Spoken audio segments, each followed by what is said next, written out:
Okay, so there's a new bill before Congress regarding UFOs/UAPs. Let's go over it. Before I get too far into it, please hit like, please subscribe, share on social media, and as always, comment below and let me know what you think. Okay, let's dive into it. A bill before the United States Congress mentions UAP.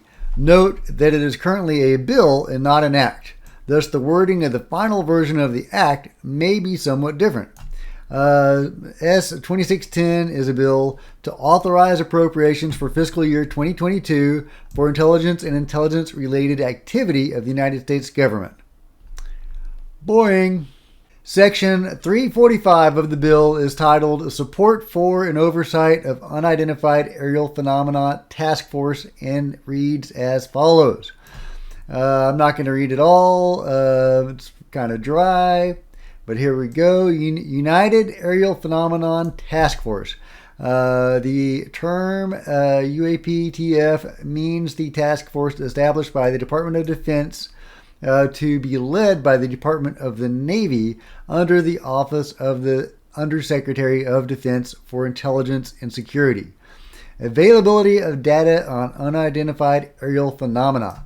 The Director of National Intelligence and the Secretary of Defense shall each, in coordination with each other, require each element of the intelligence community in the Department of Defense with data relating to unidentified aerial phenomena to make such data available immediately to the Unidentified Aerial Phenomena Task Force and to the National Air and Space Intelligence Center. Not later than 90 days after the enactment of this act, and not less frequently than quarterly thereafter, the task force or such other entity as the Deputy Secretary of Defense may designate to be responsible for matters relating to unidentified aerial phenomena shall submit to the appropriate committees of Congress quarterly reports on the findings of the Unidentified Aerial Phenomena Task Force or such other designated entity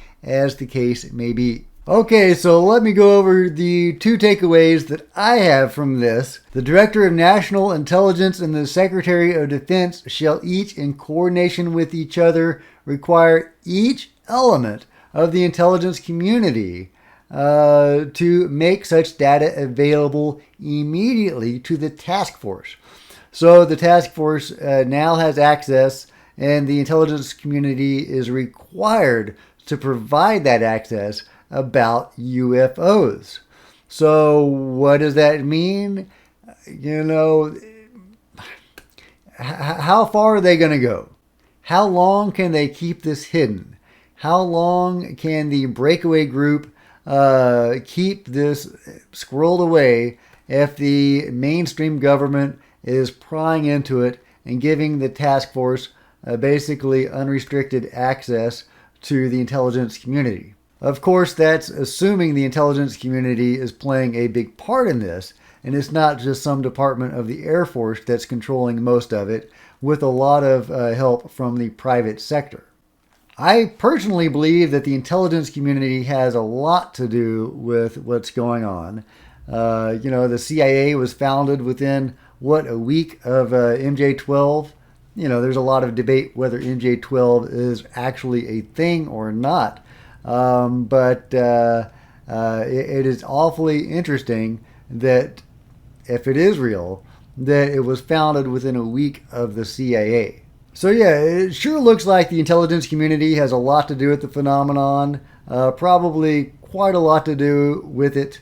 But I do tend to believe that the bulk of it has been done by the Air Force and also the private sector, and that it is largely in the private sector these days to hide it from the eyes of the government. Were they expecting something like this to happen at some point? Were they expecting something like the creation of the UAP task force? I don't know, but I have to assume they were prepared and they knew that at some point something was going to happen. I mean, people in the know have been preparing for something like this for a while. I mean, the Pope came out in, 2007 and said that the existence of aliens would not conflict with the teachings of the church. So people in the know really have been preparing for some form of disclosure for quite a while. The rumor in the UFO community is that a lot of this stuff has been moved to the private sector for a number of years now. They have been deeply involved. I mean, Lockheed Martin built Area 51. So the private sector has been involved since day one with the phenomenon. And over time, it looks like the government has given them more and more of it as a way of hiding it from the mainstream government. That is, the breakaway group has been hiding it from the rest of the government. Lou Elizondo himself talked about how he went looking for the people that were hiding this information and he couldn't find them. And Lou has very high access. If I remember correctly, Lou was in charge of security for the black budget programs, which means he actually had access to a wide range of black budget programs. And it was his responsibility to make sure nobody could get into them. But he could. And he says there's nothing there related to the phenomenon. Now, we're taking Lou's word on that, and I'm sure there's a lot of things that he can't say, so who knows? But that is a persistent rumor that this has all been moved bit by bit into the private sector, specifically for this reason. So what exactly will the intelligence agencies provide the task force, or whatever program takes over for it? Who knows? The other big takeaway is that there are going to be quarterly reports. Every 90 days, they are going to have to report to Congress if this bill is passed and tell them what's going on. They're going to have to provide them with the latest UFO sightings and all that kind of stuff. So it's going to be keeping Congress up to date on the investigations and the finding of the task force. So, very interesting. There is an update, so let's go over it.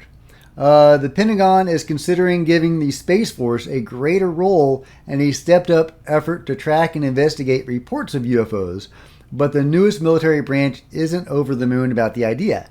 So that's interesting. The task force is housed in the Navy, and they're saying they're going to give the Space Force a greater role, potentially, which would be interesting. A congressional staffer also told Politico the classified portion of the bill includes a provision outlining more parameters for tackling the subject over the longer term, including recommending additional funding to finance the effort. Well, obviously there needs to be funding. Of course they're going to say that. Government programs exist to get money for the program. But this is something important for everybody, and we do need this to be as funded as possible. But in addition, this is number 4, but in addition to the Space Force, which works in tandem with the newly reestablished U.S. Space Command, officials are considering a number of military and intelligence organizations at this early stage that could take the lead or combine their efforts in a new organization. One is the Secretive Space Security and Defense Program, which reports to both the Pentagon and the Director of National Intelligence, which oversees all spy agencies. Interesting. The outfit had a broad writ to assess political or potential space threats and also has authority to award contracts and develop new collection capabilities. Other candidates for a greater role in overseeing UFO issues are the Defense Intelligence Agency, which studies foreign weapon systems and has a history of researching such sightings, yes they do, as well as the North American Aerospace Defense Command in Colorado, which is responsible for defending the nation's airspace. Okay, that's really interesting. The DIA, of course, has very integral to all of this. I believe it was a DIA agent that went to Skinwalker Ranch and got the whole ball rolling on getting the Pentagon involved in Skinwalker Ranch. So DIA, would be logical for them to be involved in that. And that's about it for the article. That's about it for the proposed bill. But some really interesting things in there. We'll have to see if it gets passed or with what modifications. but that is the current state of where we are with the UAP UFO movement in the government. Very interesting, and I'll be keeping my eyes on it, and I'll let you know if I see anything interesting coming up regarding it. And if you see something first, please let me know, and I'll report on it. If you've enjoyed this video, please give it a big thumbs up. I would really appreciate it. Also, comment below and let me know what you think. That would be awesome. Don't forget to hit the subscribe button if you've enjoyed this content. And if you do hit the subscribe button, please hit the bell next to it to be notified of future videos. I now have a Twitter page and a Facebook page.